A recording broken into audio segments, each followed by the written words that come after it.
All right. Hey, ladies. Hey, ladies. I'm so excited. Today is Transformation Thursday, and we have community advocate Ericka Howard today. Can you say hi to the ladies, Ericka? Hello, ladies. How are you? Ladies and gentlemen. Yes, hi, gentlemen. So we appreciate y'all supporting the platform as well, right? We have a lot of men who support our platform, and we grateful, right? So Yeah. thank y'all. But I'm so excited to have Miss Howard here today because she is so special to me. She is a part of our prayer group, and we want to give her flowers because every prayer group she show up and she shows out. And she's teaching me a lot behind the scenes. She don't know about being vulnerable, right? And being able to express the things that are going on in our lives and being able to give those things to God and not be ashamed to talk in front of others about some of the things that we are going through, right? So I want to say thank you so much. I learned so much from you. Amen. That don't be me. That be strictly the Holy Spirit. That be straight God. That's just all God. I Yeah. give him glory for what he does and what he's doing in my life thus far. I just give him glory. Yes. And so today, ladies, we're going to be talking about how do we gain clarity, right, and purpose for our lives, and during the waiting season, because a lot of people are waiting on a lot of unfulfilled promises. During the waiting season, what is it that we do? What do we do, right? So, Miss Ericka, can you tell us about yourself? So I am a mother of two. I'm a mother of two boys, a 5-year-old and an 11-year-old. One attends Kingsley Junior High. The other one's at Sugar Creek Elementary. And I've worked for the company that I worked for is Home Depot. I have worked for them. I've been there 15 years. 15 years. I transferred here from Chicago. I've been here in Bloomington Normal 7 years. I have a twin brother that's been here 22 years. And I am a leader um, by just by happenstance. Like that's just something that I love to do. I love to do community service. I sit on a couple of boards here in Bloomington, Heartland Head Start. I also help to run a program called Bridge for Hope. We are in partnership with the mission here in Bloomington, where it is homeless families transitioning out of homelessness back into the community. And oh God, it's so many other things. It's just community. I love to be within the community. I have to because I feel like our representation in a community, in many communities, they lack. Mm, And it may be because we have so many other things going on. We have children, we have jobs. It's a lot of single parents. mm, Um, and that was the one thing that I noticed in this community when I first moved into this community. So when I first moved into this community, I noticed that the presence of single moms was very apparent. It was huge in this community, mm, and not saying that it's not huge in other communities, but their representation wasn't there because I knew a lot of them that were working two jobs, so they could not be at different community events. So we vowed to, what I vowed to do was to make sure that I bridged the gap. So what I noticed that going to different PTO meetings and things of that nature, it may have only been one African American on the PTO, one African American on different groups that were going on. And it's not because we don't want to, it's mainly because there are a lot of moms in this community raising their children alone, and they may not have the co-parenting structures in place. So with that being said, is that a lot of them are needing and wanting the information, wanting to be there for their children, wanting to be at these different meetings, and just cannot. They just don't have the support. So I vowed to get to know the parents at my son's school, get to know the parents at my son was in ATA. He's a black belt, my oldest son. And I vowed to get to know the parents so that I could pass on this information, things that was happening inside the schools that we needed to be there for. We needed to be able to be a voice, and Yeah. things that we didn't know was going on, that I was there for that meeting. Hey, I need to tell you that this is the day they're going to vote, or this is the day they're going to do this, or this is the day they're going to do that. You need to be present at these meetings, or you need to be present at this particular meeting. And so with Mm. that built a community, and that community, I'm still in contact with a lot of the parents from different groups that I've attended meetings on. And then I've seen more and more parents say, oh no, I'm calling you because I want to be a part of the CAC, or I'm calling you because I want to be a part of the PTO. How do I get on my kids this, or how do I get on my kids that? And it's just passing on that information so that we connect. We can connect. If you can't go and I can go and I can get the information and bring it back, and all of us standing outside waiting on our kids, and I can pass that information while we wait on our kids, and you take that information home and do something with it, I've done what I need to do. Absolutely. Absolutely. And you mentioned something. You mentioned about like there's a lot of single moms out there, right? Who actually want to be involved in the community. So how do they balance like work life and, family, and want to be a part of the community and advocate and help and operate in their purpose? Like how do they balance it all? Because I see you balancing everything. So how do they balance it all? It is not easy. So so please do not mistake this for it is easy. It is definitely not an easy thing to do. Mm. But we can do it. We can do it, but it's creating a networking community, like a small village, right? So when we create a small village, what we do is we have that support to where maybe I can't make this meeting, but you can. Maybe I can't make this particular community event, but you can. We got to have communities. We got to have small villages inside of our communities. And with that, you know, eh, what we did at our church, right? So there were parents at our church who don't get off until 5 o'clock. There were people in my community that my son had became best friends with their sons. They didn't get off to a certain time. They couldn't afford to put their kids in after school. Okay. I pick my son up, I'll pick your son up. I pick my son up, I'll pick your daughter up. You know what I'm saying? And that's okay. It's okay to say, hey, I can't afford this. It's okay to say, how do I get this done, Ericka? How can I? Do you know anybody that can help me do this? Do you know anybody that can help me do that? Because we're all supposed to be there for one another. God created community. He didn't create us to be by ourselves. He created a community so that we can network, so that we can provide for one another. He expects us to help our sister, to help our brother. He expects us to do that. And when we're not walking, we're not living in our purpose. We're not sharing one to another. We're not going to grow as a community. I want to see my sisters grow. I want to see my brothers grow. How can they grow if I'm holding on to the information that they need? You need me. I need you. Yes, I love that. And one of the things I want to ask you about is you keep talking about community, right? So there's a lot of mistrust within the community, right? Like it's a lot of mistrust within women, within all kind of different communities. How do we start to build trust with others that are outside of our families, outside of our friends, right? To be able to build that community that you speak of. And how do we ask for help? Because a lot of people, they don't ask for help, right? So Mhm. how do we do that without feeling like ashamed that we need help? It's got to be some vulnerability. It's Mm. got to be some. We've got to put down our pride. We've got to put down our pride. I would not Mm. be able to be the mother that I am today if it wasn't Yeah. for the community that surrounded me.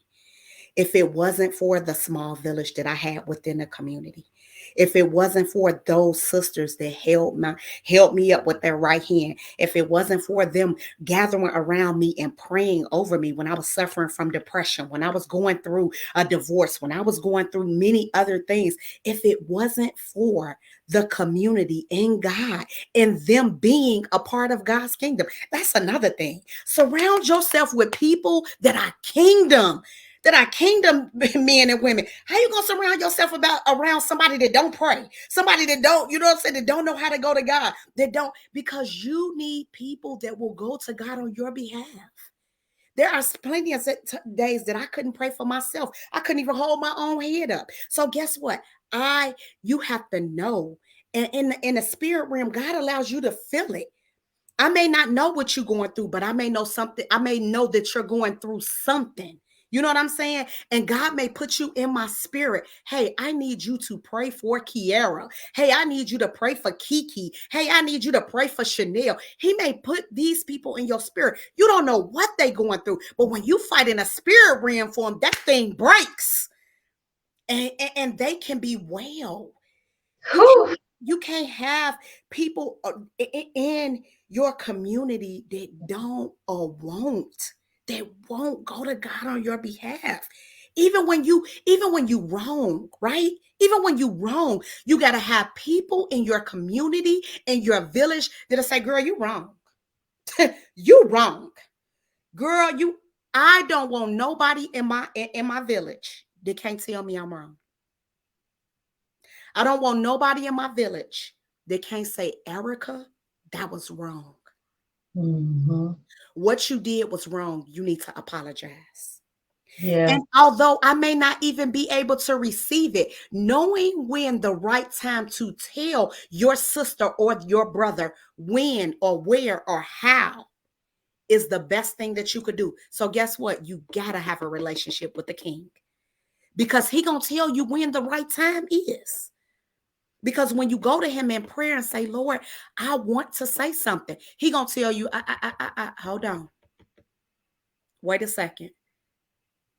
Let's get clarity. Let's go to the word. Because sometimes you need to go to the word and you need to get clarity first. And that clarity is what will push you to say, hey, sis, I love you, girl, but I need to talk to you. And they'll be able to receive it.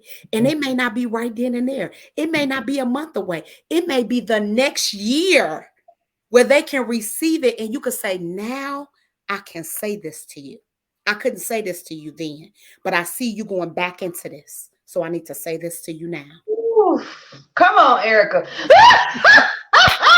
Nobody needed to hear that today. So if you're just joining in, I'm here with Ericka Howard. She's a community advocate. And today we're going to be talking about, we haven't even gotten to the topic, y'all. People texting me, they cannot, where can they find this here? Hold on, let me see. They can't see it? They cannot see it. Okay, let me make sure that you tag in the post. They cannot see it. Oh, just a second. Can you hear me? Tag in the post. I can hear you. They cannot see it. Oh. Okay, so let me see here. So what I'll have to do is I'll have to go back and I'll have to tag you in the post and add you. Okay. Ericka, I can't see you. I don't know what's going on. Yeah, you can send them to my page because it's public, but I'll go back and I'll tag you, and then they'll be able to watch it again. So let's get into this, right? We're talking about what do we do during the wait. One of the things that you just mentioned was a lot of people have been through divorce. A lot of people have been through breakups. A lot of women have been through situationships, right? And a lot of women are waiting for love. They're waiting for marriage. They're waiting for their person, right? So during the wait, what do you advise or what do you suggest or recommend women to do as they wait on love specifically? On love specifically. So woo, Kiara. You know this deep, right? Yeah, we have time. Go ahead. So, I had to write some notes for this thing because this thing is deep. But if you are waiting for love, if you are waiting for love, my advice to you is to seek the kingdom. Yeah. The Bible says, seek the kingdom first. First. Period. So in order for us to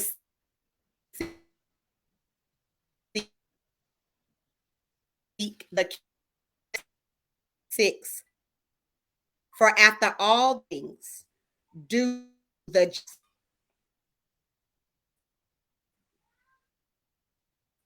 seek for things, but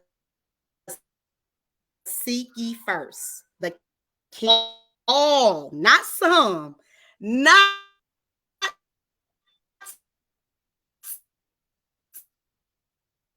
Hey, some, Erica, but all. can you hear me, Erica? Oh, Can you hear me? you hear? Yeah, it's kind of like having Okay, now technical I can. difficulties. Okay. Um, Okay, go ahead. you know the devil don't want this to get out because then the devil don't want us to do first before we, Yeah, because if Erica, we you're gonna have seek the to. Lord first and everything. Yeah, you're gonna have to go out and come back in. Let's see if we can hear you. Yeah, so we're talking about right now, we're talking about what to do while you wait on marriage and love. And for me, I can just tell my story. What I'm doing is I'm just focusing on me. I'm exercising, I'm meditating, I'm praying, I'm going to church, I'm joining different women organizations, I'm building my business, I'm spending time with family. So outside of, waiting on a relationship or waiting on marriage and waiting on God to move, right? And bring me my husband, right? I'm working on me. And I think that's the best thing that we can do is just focus on us, because a lot of times we don't focus on us and we don't heal before we get into these relationships. So what I'm doing is I'm focusing on getting healed from a lot of trauma, right? Because when I go into my next relationship, and prayerfully that would be my final relationship, I want to make sure that I am healed, right? And I have done the work. I have done the work, right? Hold on just one second. This is Erica trying to get back in. I'm trying to get her back in. Just a second. I see her. Oh, goodness. Just one second, ladies. Sorry. All right. Can you see me? Okay. There we go. So we have to do the work. And the work that is required is the inner work that is of ourselves, right? There she go. All right. Sorry about that, ladies. Hey, Erica. Hey. I was just talking about doing the inner work before we enter our next relationship. Yes, definitely doing that. It takes us to do the work, and then doing the work, to um we have to be okay with us, who we are on the inside, right? So if we are healed and we are whole on the inside, then that means, because I read this book called Kingdom Singles, right? And so that book gave me a lot of perspective. It was by Tony Evans, very good book, but it allows you to see and know and understand who you are and who you're striving to be. So you're not just striving to be um to be a wife, a mother. You're striving to be a kingdom daughter. You're striving to be, to do what God called you to do first. So in doing that, that means laying down our will, right? For his will, right? So that means that seeking him daily first before we do anything else, for direction, for peace, for guidance, for wisdom, for meekness, for all the fruits of the spirit, right? Because one thing's for certain and two things for sure, right? Everything, everything. When we seek the kingdom first, everything. He didn't say some things shall be added. He didn't say most things will be added. He said all things will be added. All things will be. That you before you first. You know you want a new car. Don't go to the God. Don't go looking for her because we're not the lookers. We're not the lookers, right? We're not the seekers, right? God didn't make us look for our husband. The Bible, he is a good, finds a wife, finds a good. He said he. He say she. He said he finds a wife, finds a good thing, and obtains favor. So the male's favor comes through his wife. So if we are not seeing God first, so that God can prepare us for the husband that he has for us, because rest assured, everybody was designed for somebody. I don't believe that God made us and did not design us for somebody. I believe that he designed us for somebody. Now, whether we see it with these two eyes or see it here or however we see it, we have to go to God first. So if we seeking God for love, right? And we getting in our word and we praying and we have a relationship. And I mean I don't mean some God, I need some new shoes. God, I need you to pay my light bill. God, I'm in trouble. I need you to come right now. I don't mean that kind of relationship. I mean a relationship that when you wake up in the morning, the first thing you think about is praying. When you wake up in the morning, the first thing you do is say, God, thank you. Because guess what? Your alarm clock could still be going on. But God gave you favor. He gave you grace and mercy to wake you up another day. I know that the breath I breathe don't belong to me. I know that it ain't me. It is clearly not me. It is definitely by his grace. Because, honey, I should have been probably gone a long time ago. It's some days I don't even know how I got home when I was in the world. Whew. So a lot of us has been through a lot, right? Especially in the relationship space, right? And some abuse, abandonment, right? Rejection, um, been left alone, feeling unprotected, you know? So moving forward, how do we heal from past breakups and situationship divorces? How do we heal and start to love ourselves again? Because it really takes a toll on your mind mentally. It does. It does. Keep going before the Lord with your requests. We ask. We have to ask for God's will, not our will, because his ways is not our ways. His will is not our will. But when we're asking for his will for our lives, when we're asking for him to piece us back together emotionally, because he's the Mm. only person that could do it. You can go to 30 counseling sessions, right? A doctor can't put you back together because he didn't create you. The only person that can mend you back together is the creator. The creator of us is the lover of our soul. That lover's name is Jesus. So if we not putting that counseling together with going before the Lord, then how do we expect to get emotionally mended back together? Mm. Our emotions was given to us through God. He created us. He gave us anger. He gave us peace. He gave us joy. He gave us all of those things. So, in order for us to be mended back together, our hearts have been broken into Mm. pieces.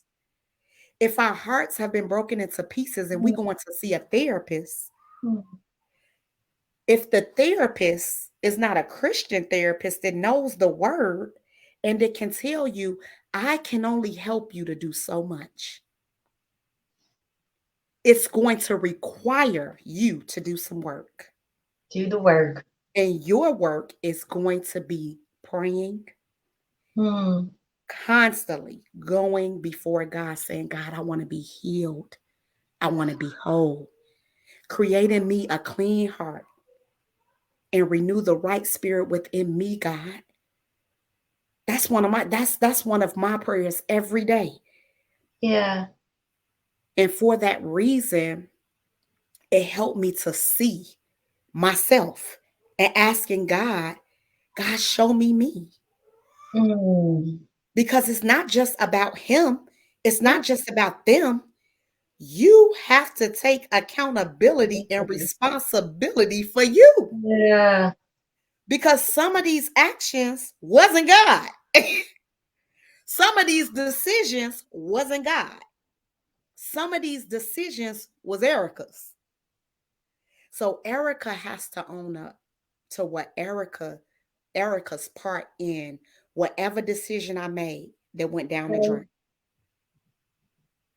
Accountability, commitment is Mm. important. It's important to us to be accountable and to be committed to doing the work.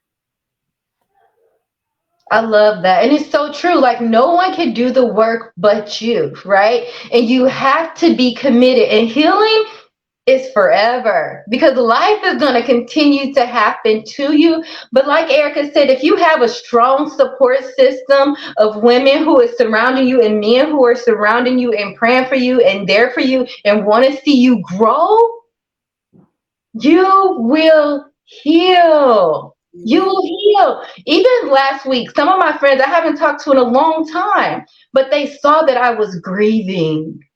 They saw that there was something going on in my life, and they reached out and they called and they prayed and they made me laugh, right? Reminded me of who I was, and that helped me heal. So reconnecting with friends and family is important too, and that's part of the healing process, right? And one of the things I wanted to talk about is prosperity. A lot of women are like, when is it going to be my time? Right? I'm Mhm. tired of feeling stuck. I'm tired of feeling financially stuck. Like, I am looking for a miracle, a new career, a new opportunity. I'm looking for my business to grow, Mhm. right? What Mhm. do we say to those women who are waiting on God to bless them financially? So, prosperity can come in so many different ways, and a Mm. lot of people, we don't look at it as a lot of people just look at prosperity as finances. Mm. And finances, prosperity is not just about being financially secure. It's about being whole. It's about being healed. It's about having peace. Prosperity looks like a whole bunch of different things for different people. Celebrities, it may be looking like, I want 12 more million in the bank, you know what I'm saying? Or whatever the case may be, right? Yeah. Sometimes it just may be peace. When you are a single parent, and I have been a single parent and I'm back to being a single parent, right? When you have been a single parent and you don't have a co-parenting relationship, right, with your ex or your ex-husband or your ex-wife or your mate or whatever it is, right, with your children's father or mother, right, that looks, it may make you feel sad. Mm. It may make you feel like, when is it going to be my turn, God? Like, do I have to wait till my kids get grown? But what God is trying to show you is that this is my time. This is my time with you. Sometimes in our singleness, we can't see it because we've been in a relationship for a long Mm. time, whether it's been relationship after relationship or a long-term relationship, that we've been in a relationship for so long, we don't know how to be alone. It's lonely. Oh my God. Oh my God, I'm by myself. We don't know how to go to the movies by ourselves. We don't know how to take ourselves out to dinner, go get our nails done, feet done. We don't know how to do a massage, a trip. Oh my God, did you say I had to go somewhere by myself? Like really by myself. We don't know us. So how do we expect for God to send somebody with somebody who don't even know how to be by themselves? If you don't know how to be with you, then how you going to expect for somebody else to come in and want to be with you? Because you've created a selfish boundary. And in relationship, right? So God says, so I remember when I first became single, and I was like, Lord, I'm older now. It's like, What is this? What's going on? What's going on? hold on, Lord, I'm older. Hold on, did you know I was? Did you know I was over 40? Did you know? Yeah, yeah. And what that looks like is fear. It's Mm. to know that I'm over 40. I'm a single mom. And but what God allowed me to see was this: I'm enjoying our time alone. I get up every morning at 3:45. The Lord don't even let me sleep. But I'll be like, Lord, just 15 moments. He be like, no, get up. Get up. And that time of me praying and getting in my word and listening and just saying to myself, how did I miss this? But God said, I'm enjoying just me and you time. Just me and you. And I could tell because I wake up already with a scripture in my head. Boop. I need to go to Matthew. Today, I wasn't even thinking about Matthew. I got on the prayer call and they was talking about Matthew 32 and 33. And I said, there it is. Seek ye first the kingdom of God. Yeah. Because what we don't realize is that in our time with him, we gain wisdom, we gain knowledge, we gain understanding. He tells us where we lack the fruits of the spirit. Yeah. We lack meekness, where we are selfish, where we need patience. Woo, patience. Jesus, patience. The Lord is building patience in me because I can remember when COVID first started, Mm. I wanted to leave my job. And I was going on all these different interviews and I was praying about it, but I hadn't consulted God. Ooh. I had not consulted God. God, I want to leave. I just want to do something different. God, I just want, Mm. He was like, Ericka, you are Mm. spoiled. And COVID hit and I became very sick and I thought I had COVID. Thank the Lord I didn't. But let me tell you how God set it up. God, I had 100. We was putting together a puzzle. I began to feel ill. I told my husband, I said, I'm going to lay down. He came in there. He said, are you okay? I said, something's wrong. Something's wrong. I said, I can't hear. My head felt like it was about to explode. He took my temperature. I was at 102. He said, go. He said, no, just let me lay down. Just give me 10 minutes. I'm just going to lay down. He said, okay. He gave me an hour. He came back in there. My temperature was 104. He said, get up. We're going to the hospital. He said, if you don't, he said, Eric, I'm not playing. Get up. So I got myself, but I could not, I was off. I got to the hospital. This was COVID, right? So COVID had a big door that you had to go through. Your family couldn't stay, all of that. So he sent me to the door. I get to the door. It was a girl from my church doing intake. She worked in the medical field. She looked at me. She looked at me again. She got me in there. She said, "What's your name, hon?" I said, "Ericka." She said, "Ericka what?" I said, "Ericka Ralston." She said, "Sister Ericka, what you doing in here, girl?" And I said, "Something's wrong with me." And she said, "Okay, let me take your temperature." She took my temperature. It was at 105.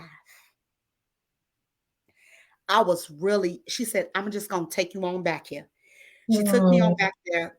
They came to find that I had a double ear infection. I did not have COVID, right? So they sent me home, right? I had been off work for 2 weeks. I said to my husband at the time, I said, "I don't know." I said, "Man, I'm not going to get paid for these 2 weeks that I done been off." I Yeah. said, I don't know. So we prayed about it, right?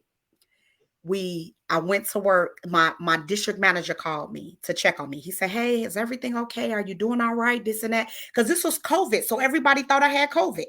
Right. So, and we were off because we had been in contact with the first case here in Bloomington.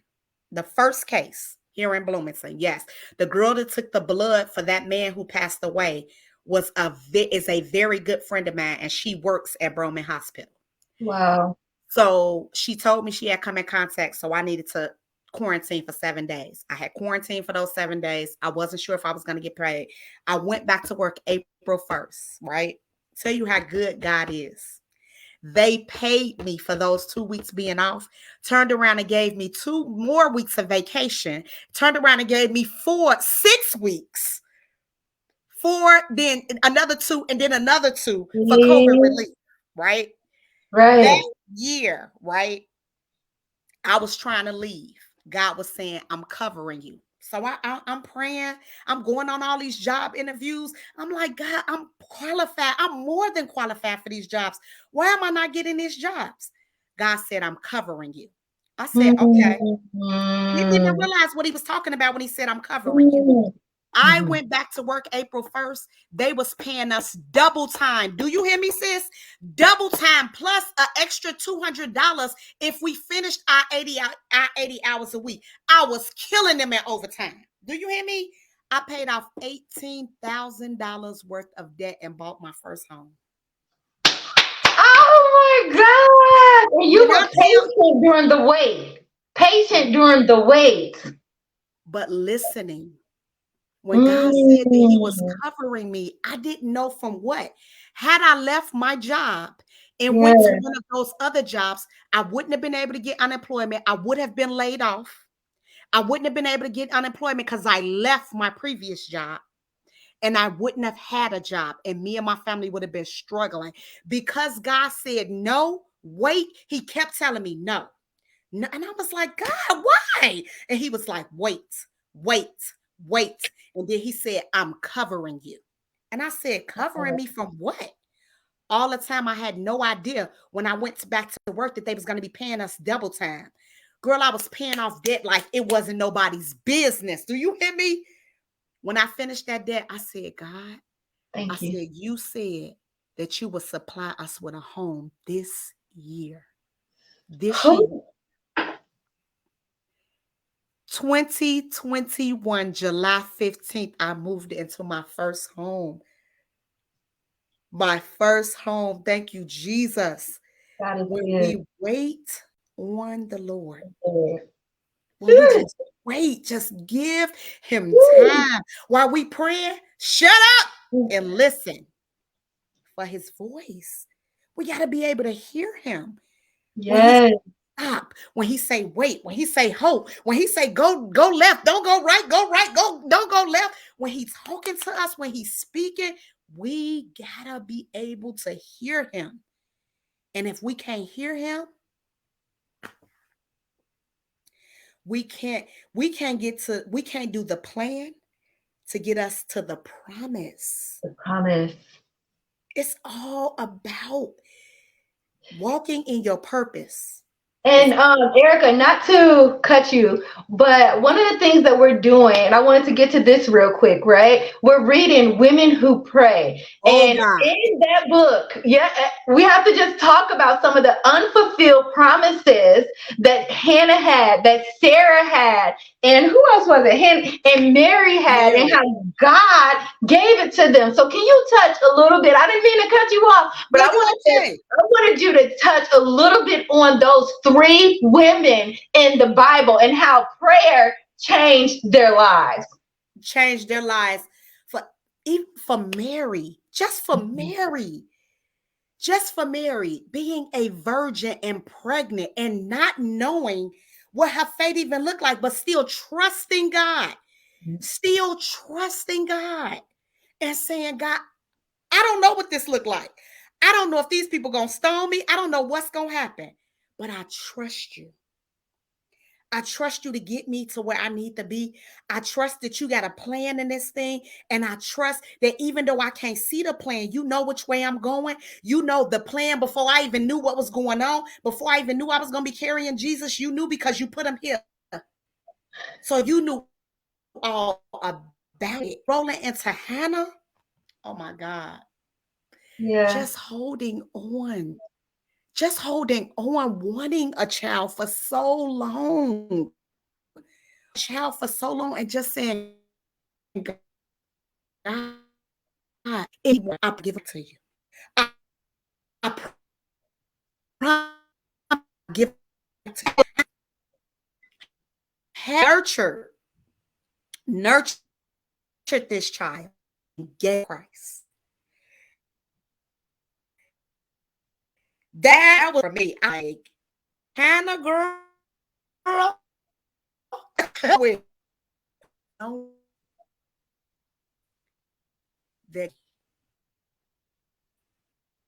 that can't. So Ericka, your video is cutting out. It's cutting in and out. All right, there you go. Okay, go ahead, Ericka. Can you see? Can you hear me? Yes, it's perfect. But knowing now. that whatever promise he does, he has a perfect timing. His timing has always been perfect. It's us.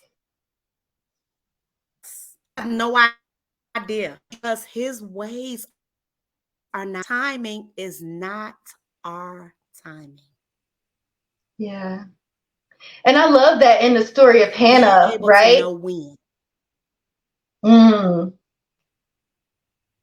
That's what he kept. Yes, because she waited. Yeah, she waited.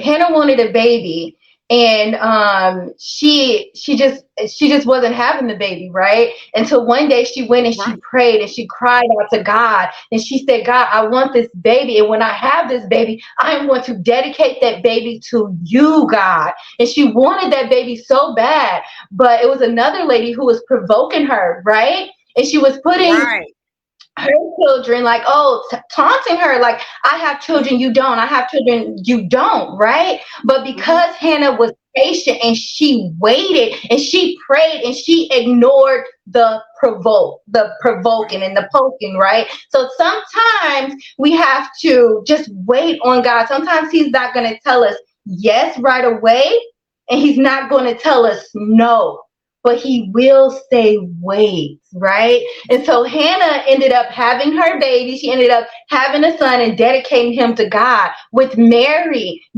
and Joseph, right? Their relationship was not going to work out and they were married, but God stepped in and he restored their marriage.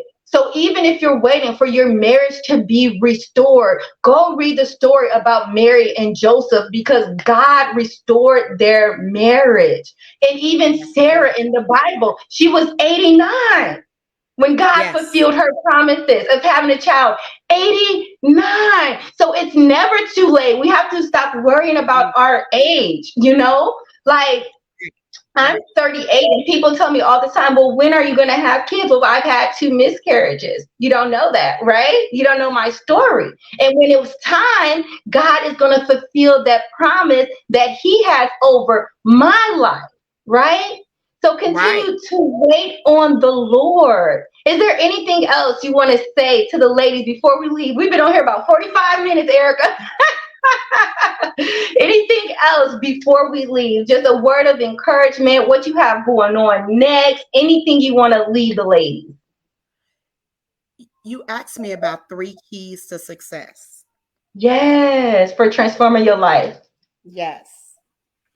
And I am going to tell you that the 3 keys to success is having a real personal Holy Ghost filled relationship with God. Having that is important. Reading and understanding the word of God, and then praying. Oh my God. Praying, having a prayerful relationship where you can go to God about anything. David went to God about anything. He didn't care if he was in the wrong, right? He was a man after God's own heart because of his repentant spirit. We got to know that the only way to be successful in this life is to have God as a part of it. And if God is not in it, it's not going in. It's there. The fruits of your labor. You won't see the fruits.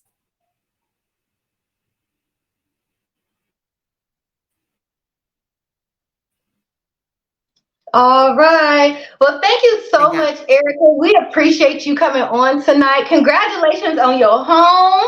Okay. Congratulations. That's major, right? thank you. That is major.